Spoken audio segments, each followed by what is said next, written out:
As a Christian, do you ever get questions? You ever feel like, I don't know how to do this. I have questions. Does God really hear me? Does God really care? Why am I struggling with this if I'm a Christian? What is going on? Of course. Have you ever wondered what goes through the mind of a pastor? Do pastors struggle? As a kid, man, I remember thinking that pastors were perfect. And then guys would come in and they'd lead a revival or pulpit supply or whatever it might be.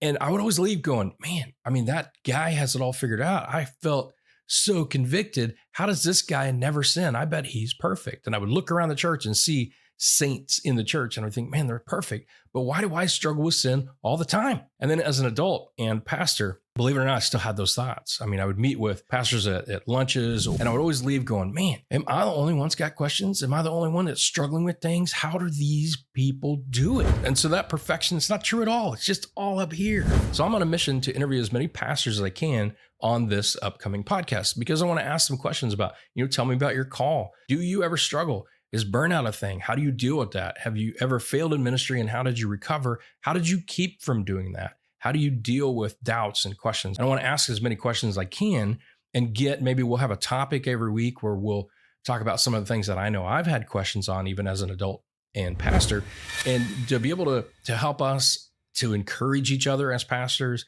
and to be able to be that source because we want to be able to confess our sins one to another. Now, I'm not asking anybody to confess their sins on a podcast because that's just not quite the purpose of it. The purpose of this is to help us to recognize we do have issues that we need to deal with, to be an encouragement to each other, to help each other when we struggle, and then ultimately be able to lead our congregation better, more effectively, and more honestly. So if that sounds like something that's just up your alley, then like and subscribe and know that we're going to be having some videos coming out very, very soon. If you are a pastor or you know of a pastor who might want to be on this podcast, and the contact information will be in the comment section below. I'm excited about this. I think it's going to really make a difference. And I wish I had something like this when I was still in ministry, because I think it would have gone a long way to help me understand I'm not the only one with questions and neither are you. Like, subscribe, and we'll see you next time.